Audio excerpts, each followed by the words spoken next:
I hope that people are able to use this to convert people more effectively and to hopefully do a better job at evangelizing to your kids. You know, as we say, the first 18 years of a kid's life are your chance to pitch your culture to them. And if you don't do a good job, they're going to leave. Exactly. And then your culture will die. Your traditions will die. Everything's And your over. people will die. Everyone you've ever loved will disappear to history. Everything that every ancestor before you has worked to do will be for nothing. Would you like to know more? Hello, Simone. So this video is going to be an interesting topic, but it's one I've been thinking about when I've been looking at, so people who don't know me, Simone, like my favorite radio stations, and you'll point this out, they are always like Christian talk radio. I really like listening to like long Christian apologetics. Despite being a secular person, I really culturally identify with these groups. I really just like listening to them. I find the lessons that they're teaching are often broadly applicable to my life. Totally. And that we as a society, like if we're talking about like the structures, like the core enemy right now in society, I know there's another enemy that we're going to have to deal with eventually. So we sort of have the two enemies of pronatalism. Enemy, yes. The core enemy right now is sort of wokeism, the mind virus, the cult, whatever you want to call it, that's taking over society right now. And religious traditions act as a very good structural protection against that for many individuals' minds. Now, the second enemy is the religious extremists who want everyone on earth dead except people who think like them or converted, which from my perspective, you know, if you completely erase my kids' culture, then, you know, they might as well, not might as well. I mean, I would appreciate them updating the culture on their own based on their ideology rather than just like whole cloth accepting what somebody else is telling them. Right.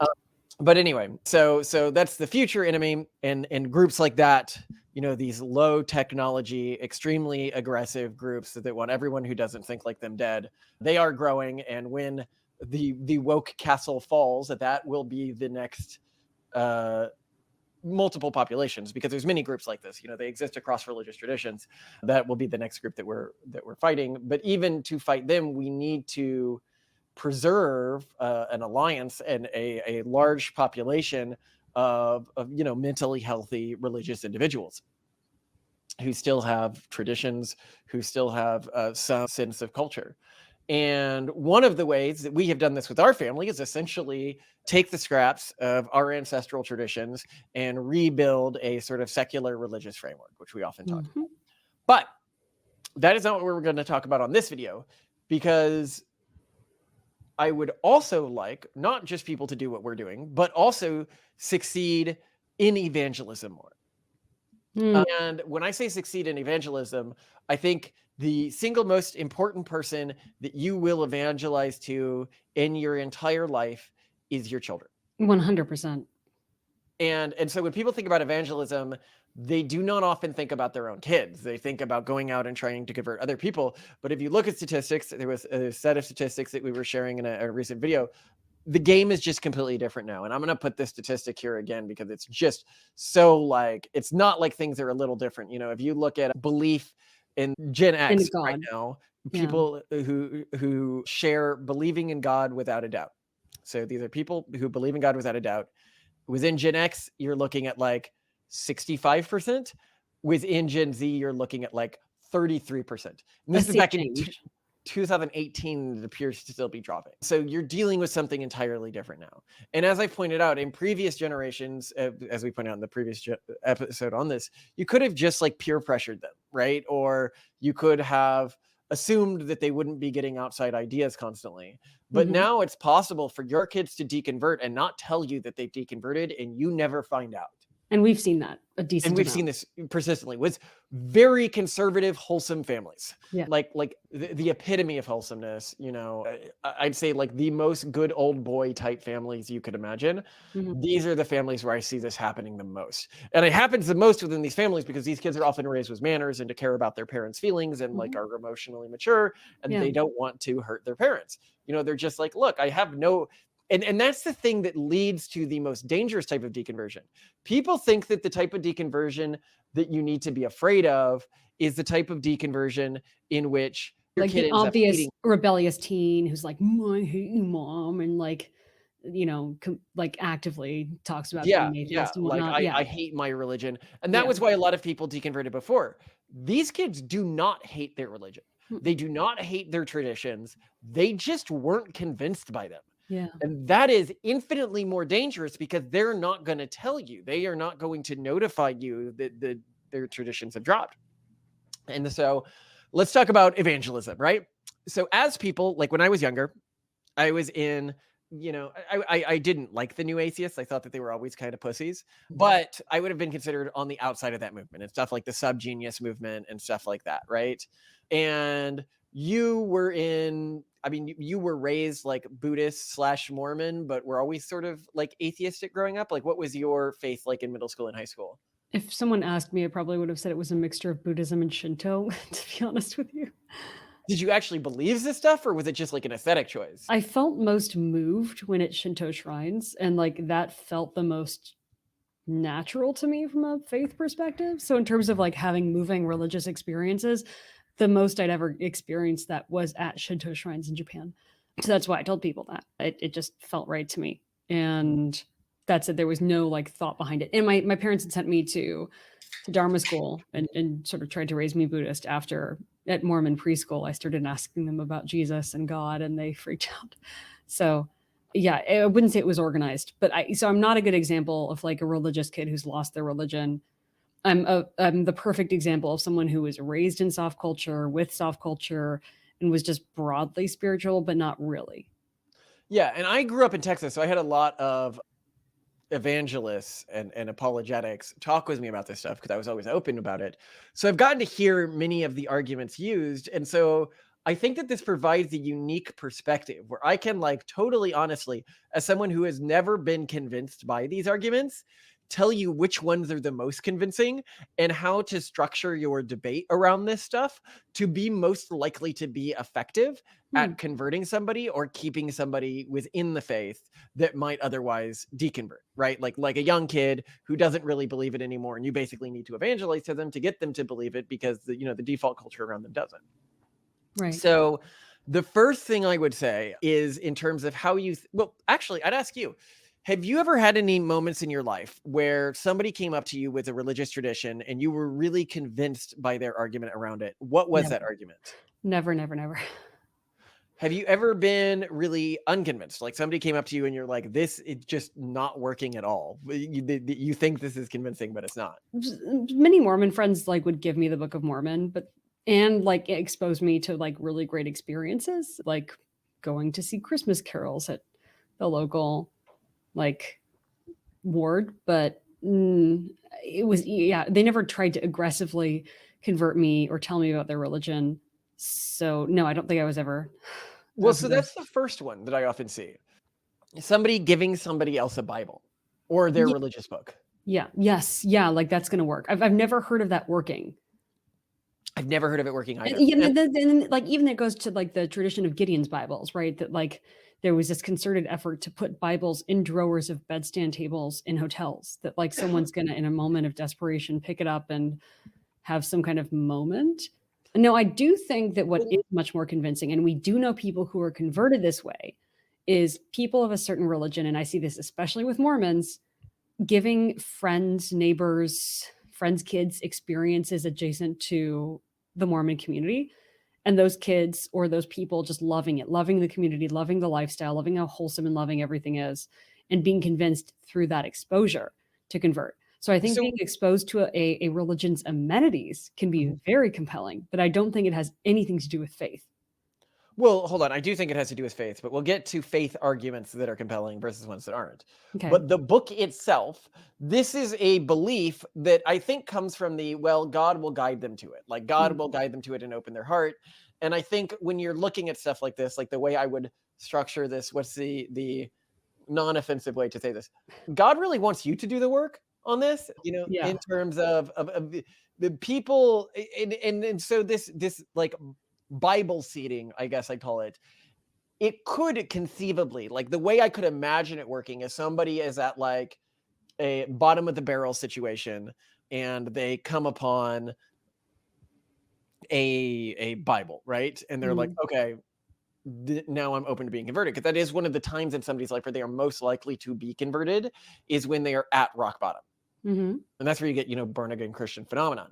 Totally. But you're better off, if you're targeting rock bottom people, targeting them through institutions. So like AA is a great Yes. evangelitic vehicle, even though it does a ton of harm, and I think we'd argue in another video that it probably kills more people a year than any organization in the world, Yeah. because it hides access to the Sinclair method and naltrexone in the United States, Yeah. Real treatment. even though it's cures alcohol in 80% of cases, alcoholism. And yeah, it's absolutely insane, but they would call those people dry drunks.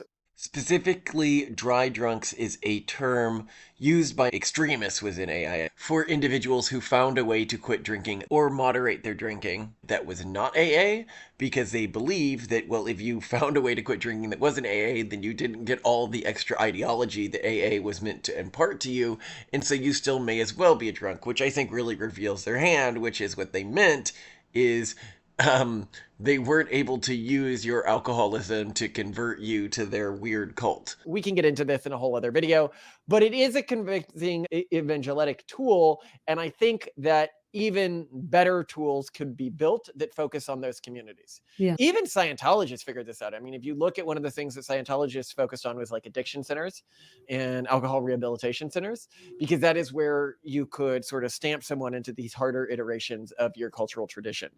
Well, now there must be a bunch of cults out there that use rock bottom to convert people, that like host halfway houses or something. Are there not? There have to be. There are. Okay. I mean, a lot of cults focus on these communities, and it's because it's effective. Now, it's interesting that it is often groups that you and I, like if we were evangelizing a belief system, we would be less interested in doing. I mean, one of the things that everybody hates about Catholics is the concept of the elect that we have, and that we have our current iteration of that belief. But the core aspect of that is we don't believe that winning all people to our way of thinking is equally valuable. Right. And the very fact that somebody is at rock bottom means they are of lower utility to us than other individuals. And I would prefer that my kids never hit rock bottom for me to convince them of a cultural practice. And I would also prefer, as we bring people in, that they're, I hate to say it, but like the amount of utility we get from a person is correlated with their level of, the level to which they have their life together, the level to which they're an intellectualist. And what's really cool with the rock bottom people that these faiths do is they can build them back up. But building them back up requires a pre-existing sort of cultural set of support networks. Now, the Mormon thing is really interesting because that is how your friends were evangelizing to you. They were taking you to Mormon community events because and I love them. God, I love them. Yeah, they being smart Mormons knew that that's how Mormons, I think, today most frequently convert people. Well, it might have converted me if I were the type of person who actually wanted to be around people. Oh yeah, you intensely would have hate worked. being around people. So And it's horrible. But like if I'm a normal person and I don't want to feel alone and I don't want to feel isolated and I was exposed to that, I would immediately be like, oh, the solution is so easy. I just convert. I just join the LDS church. And this is really interesting to me, where we've had another video on this about the genetics of religion. And this is how you can get genetic vortexes, where if Mormonism is disproportionately converting people who are extroverts, like really out there, they like being around people, then Mormons are going to be more extroverted on average than a cultural group like ours, which is like intensely introverted. I mean, Scrooge is the typical Calvinist, right? From the Scottish. Bah humbug, ladies and gentlemen. What? Bah humbug. Bah humbug, right? Yeah, but so I see that. So let's talk about other arguments that I have found very uncompelling. Or first, I want to give you a way of framing this question in your head if you're a religious person. Think about other religions that have come close to converting you. And if another religion has never come close to converting you, then look to see if they use arguments and apologetics that mirror your arguments and apologetics that you are frequently using. So an example here that I frequently see Christians use is look at all of the things the Bible predicted. Oh, right? okay. it must be a true book. It must be a divinely inspired book because it was able to predict so many things that were going to happen in the future. Huh. The problem is that Muslims say the same thing. Yeah. I And mean, so, it's one of those like Nostradamus things where like you can kind of make anything work, right?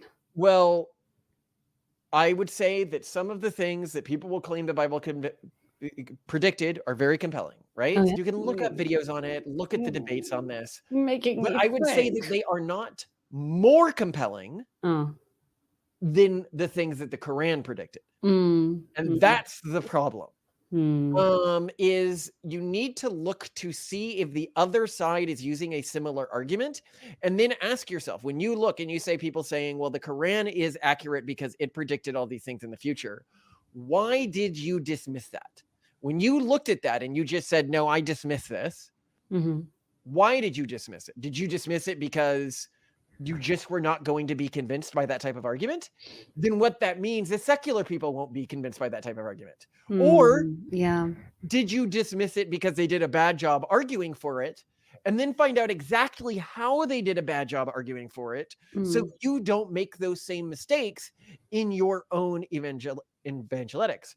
Another example of how this method can be used is if a tool in your evangelism is personal experiences of the divine. For example, you prayed to God and he revealed himself to you, or you had some experience with God. Then look at people who use personal experiences of the divine to justify other faiths. Go through different iterations of that for the experiences that you find most compelling and that are most likely to convince you to switch faiths, because those will be the experiences of the divine within your own faith that will be most likely to get those from outside your faith to switch faiths.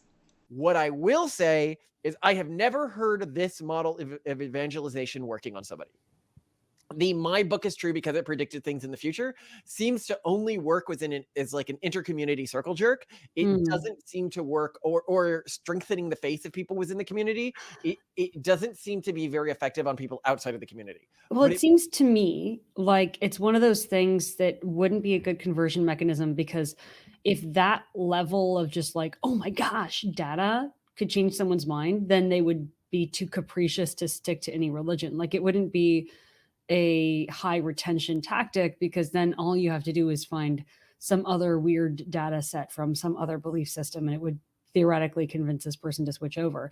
We also have to look at groups like the flat earthers who, pretend to be very data driven, but then, when presented with pretty compelling data, even from their own experiments, they're like, well, I'm not convinced. So, well, yeah. I do think it can be compelling for interfamily retention. And No, that if a kid I think it's just one of those things that you like. Do you remember when you had to write essays in college or high school before before ChatGPT did this for everyone, and you had to you had your thesis already, and then you just had to hunt down additional supporting arguments because you were supposed to have 3 or something in your stupid essay. So then you would just hunt down additional and here's another reason why I was suddenly convinced to do this thing, and so it wasn't that you actually believed it; you just needed additional things that seemed like kind of sufficiently plausible, right? So it's not. I really don't think it's a genuinely compelling argument to anyone. You've never had it used on you, clearly, No. and you haven't dug into it. I've dug into it. I can see how it could be compelling if you already believe the religious structure, but for Hmm. the same reason that you are dismissing it when Muslims do it, that's why secular people are going to dismiss it when you do it. Yeah.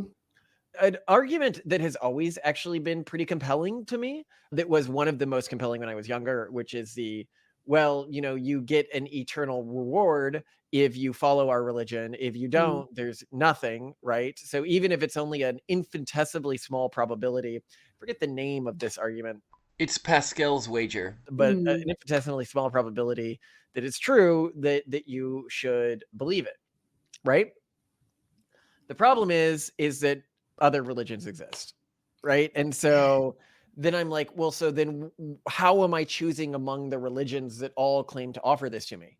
The Yeah. other problem with this argument is that it assumes that the opposite of religious inspired reason to exist is a nihilistic reason to exist. Mm. Whereas I would say I never had a nihilistic perspective on reality. Do you know what this Now I reminds me of? You know yeah, that scene in The Mummy? May the good Lord protect and watch over me. as a shepherd watches over his flock.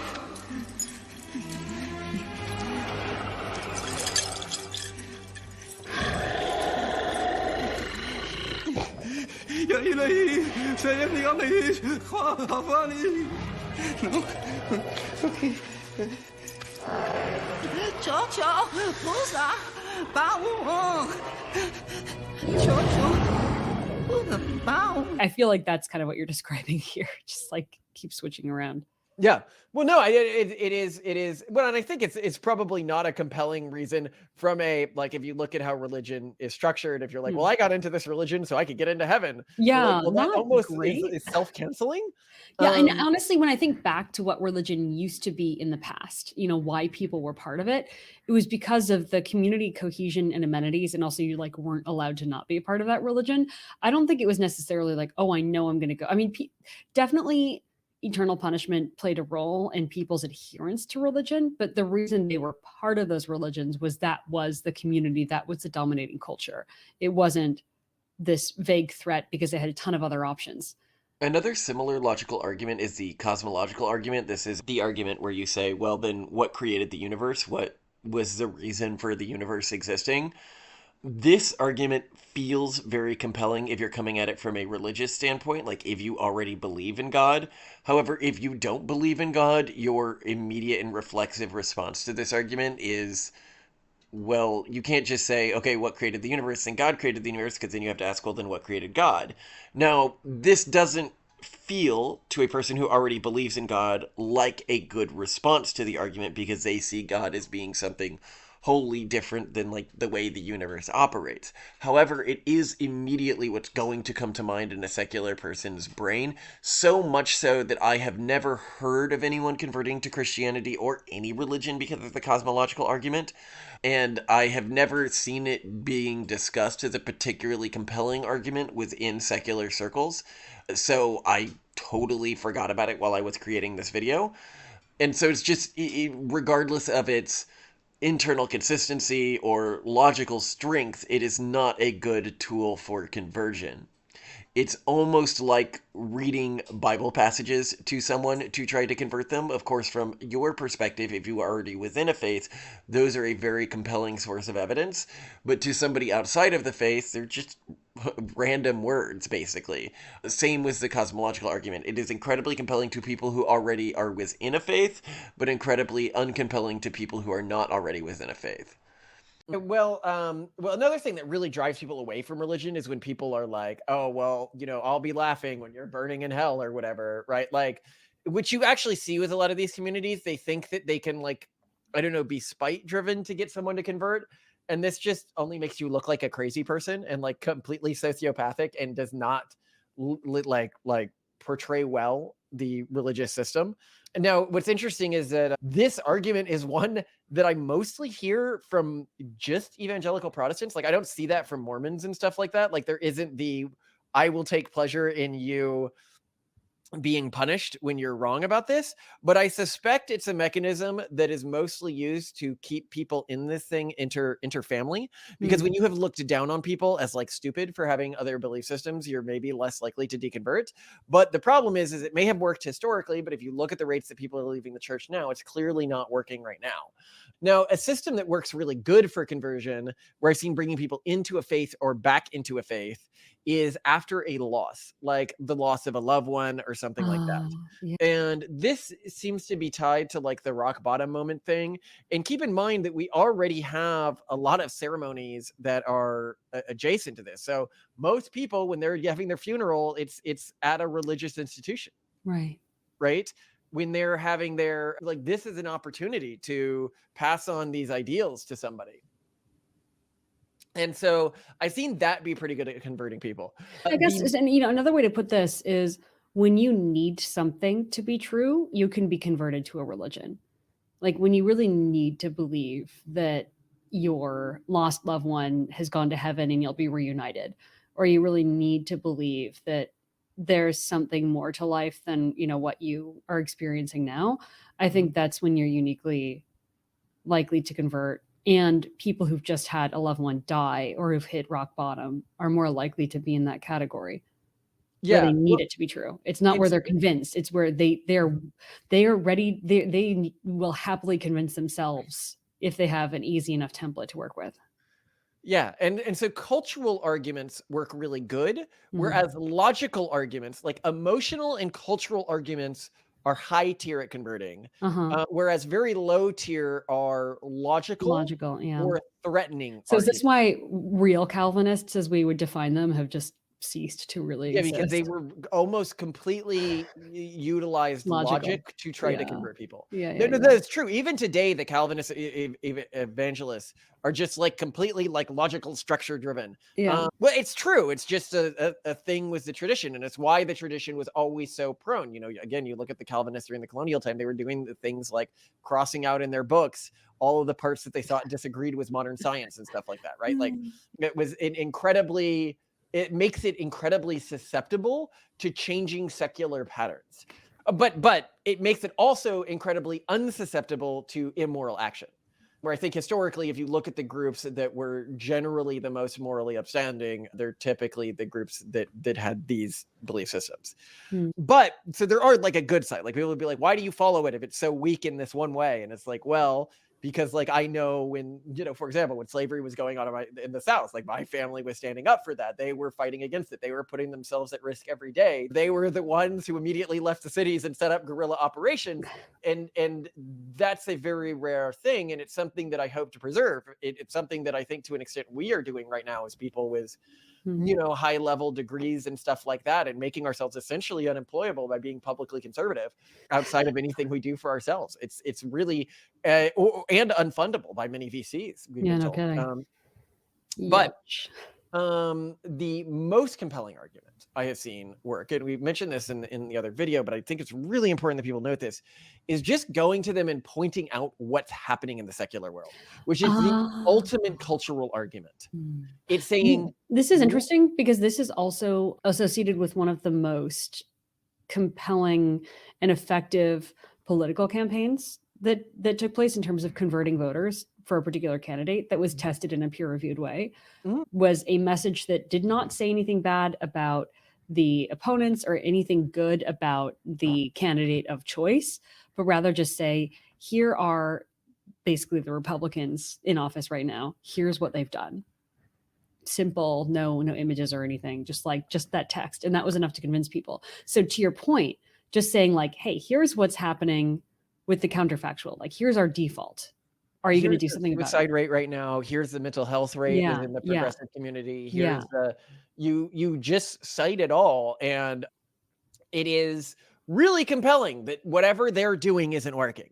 Mhm. And as I said, within Gen Z, I have seen this to be an incredibly compelling argument. Hmm. But it is interesting because it's not the argument that many evangelists were taught to use, Yeah. because it historically was not a usable argument. It's only really been a feasible argument for like the past 15 years or so.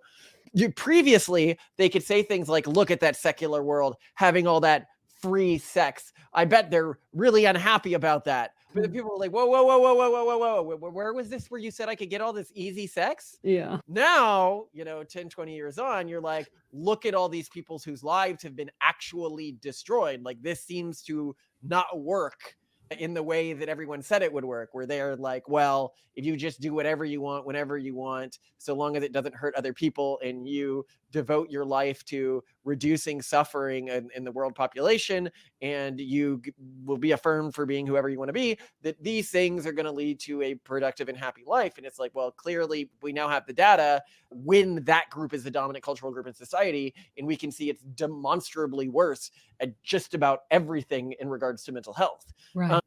So that's can be really compelling.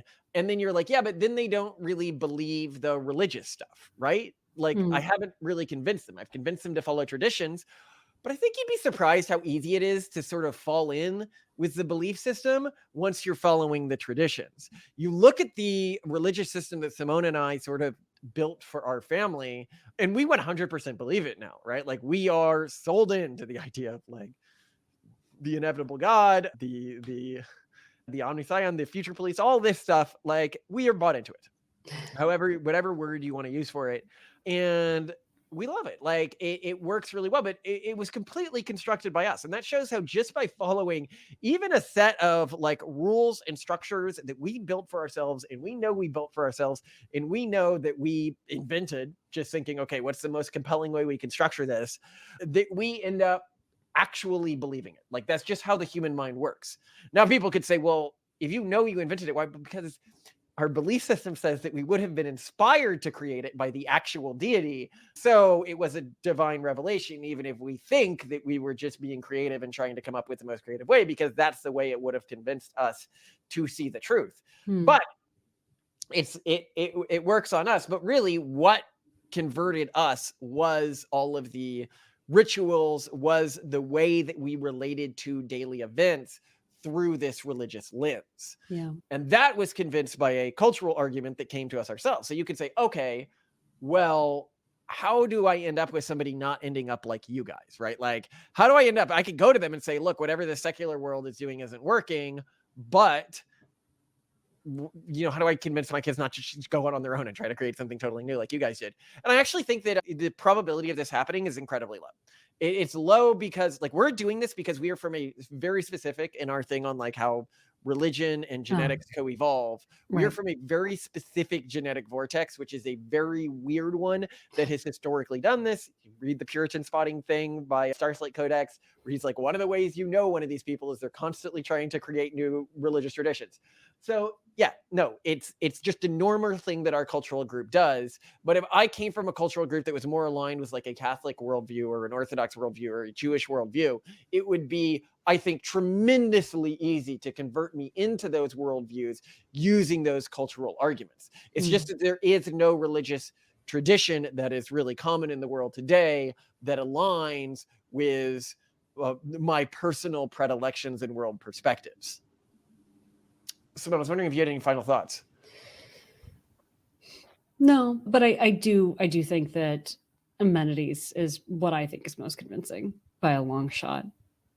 And by amenities, I mean like the community, the lifestyle, the experience, what you get, be it a spouse or friends or company or a sense of meaning and belonging. I don't think it's anything else. Dating markets are Yeah, really dating markets. important. That's what. Yeah, we know people who converted to Mormonism just because they couldn't find a husband, and they're like, okay, this seems to be the best way to find a husband today. And I think that this is going to become increasingly common, which means that you, as a religious tradition, do need to be building a functional and healthy dating market. Can be an incredible conversion tool. Yeah. But you need to focus on it. You need to really put in the infrastructure for that, and then evangelize how well it works, because people will come for that. I also think a really important thing to note is that up until extremely recently, religion was not something you could choose. It was something that you had to live with, and it was part of the framework of your reality, your community, and your life. So there was no other alternative. Now that we live in a world in which there are so many alternatives, again, that's why I'm so obsessed with amenities. It's about the amenities. If people can choose, they're going to choose the one that leads to the best life and the best outcomes. That's it. And well, okay, either. So if they're going to choose a hard religion, they're going to choose the one with the best life and outcomes. That, or they're just going to go so soft and let go of all their religion altogether and just sort of die off. So, yeah. Well, and this is why we take sort of the elitist like approach, where we're not, we're not going after the soft people. Yeah. If you are primarily targeting, people at rock bottom situations and stuff like that, it will create the wider stream cultural perception that the people don't want to be a part of that group, right? Like, oh, that's a low status group. Whereas if you make it difficult to convert, difficult to claim to be a part of the group, and you target like really high tier, whether they're earners or intellectuals or anything like that, you will have that veneer of impenetrability, as well as and status, as well as a value to your kids of like, why would I leave this cultural tradition if it's so hard to convert into it? This is something Jews have done really well historically. The turning away a person 3 times when they try to convert and stuff like that. Yeah. Well, any other thoughts? I would just say the only other thing that really matters is your original point that I want to hammer home, which is this is about really converting your kids. And that there doesn't seem to be, from the evidence you looked at least when writing the Pragmatist Guide to Crafting Religion, that suggests that growth through evangelism works. Growth through providing cultural amenities does, which is why groups that, for example, ran orphanages or schools had fresh converts, even if they didn't have children like through their family structures, because they didn't believe in sex or something. But this, conversion is not really a meaningful way to grow. Even when you look at some of the most evangelistic religions, like the Mormon religion, where we have people going on missions, they're not durably converting that many people ultimately through their missions. Now they are through, like, I would say, cultural ambassadorship, but that is a very different thing. So I would just say that that's the other thing, is that if you are interested in conversion because you think that is the only way that your religion is going to grow, then you need to just start providing some incredibly needed amenity to a group that is otherwise being abandoned by society, because that seems to be the only way that that conversion has worked at scale for groups that are not growing primarily through reproduction, right? Yeah, well, I think show them with your better life, And so what she's mentioning is we ran the numbers with Mormons, because the Mormons will say, well, we converted this many people a year, but that includes people who said, oh, I converted so they can use the Mormon soccer field, right? So then we tried to look at people who are actually still tithing after a certain period of time, because we were trying to say, like, okay, do these people actually stay in the church? And the number, they're just incredibly low.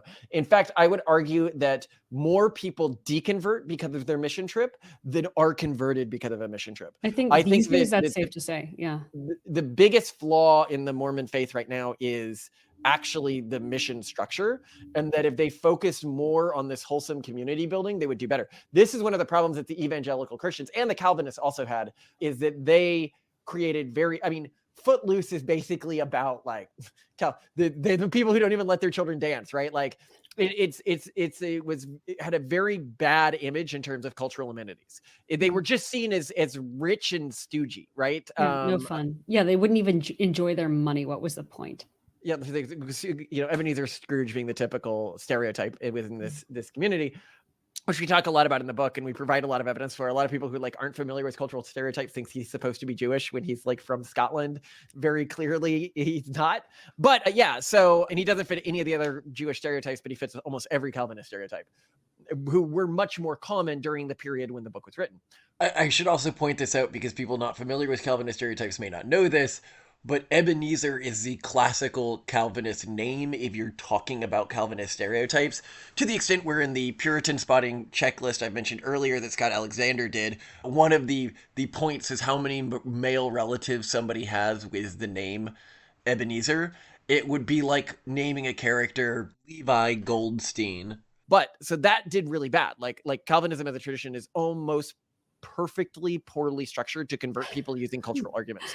But so is evangelical Christianity. Like, they did a pretty bad job outside of their big events and stuff like that, which is why the iterations of it that are growing most right now are the mega churches and stuff, which provide this totally unique experience, which I think appeals to, a specific desire within people that is very different than the desire that was fed by historic, austere, the type of people who were grossed out by opulence and big displays of really anything, which is the group that we would fall into. Now, there was a final thing I wanted to say here, because I thought it was really interesting in what you were touching on. It was Mormons, I want to say. Yeah, well, I was going to say the other thing I've noticed within Mormons, and this could be a whole different video, is I've noticed that one of the reasons their culture is collapsing so quickly right now, because they are falling really quickly in terms of fertility rates, in terms of deconversions, is this extroversion that the community was selecting for, that we mentioned for earlier in this, created sort of I'd say probably even a genetic predilection due to the people who they were disproportionately converting to be really susceptible to things that like social media status games. It created a community that as soon as social media penetrated that community, as soon as especially the wives within this community began to be able to play these social media status games, it was incredibly unresistant to this, less so than literally any cultural tradition in the world. And that's why it went from being one of the stronger cultural traditions to one of the weaker cultural traditions. I don't think it had anything to do with the culture itself. I just think it had been selecting intergenerationally for extroversion and community status games in a way that was much more aggressive than other cultural groups. And then when people were able to masturbate these instincts in really unhealthy ways through social media, it hit that community really hard. Yeah, that makes a lot of sense. Which is interesting because our community would be one of the most resistant to social media, which may provide an avenue for us growing again, specifically because of that. But I mean, there's not many of the people with, I guess, the genetic predilection to even like the type of theological structure that we're pitching. So it would stay small for now. For a while, yeah. Anyway, love you to death, Simone. And Love I you. do hope that people are able to use this to convert people more effectively and to hopefully do a better job at evangelizing to your kids. You know, as we say, the first 18 years of a kid's life are your chance to pitch your culture to them. And if you don't do a good job, they're going to leave. Exactly. And then your culture will die. Your traditions will die. Everything's and over. your people will die. Everyone you've ever loved will disappear to history. Everything that every ancestor before you has worked to do will be for nothing. Okay, bye. Bye.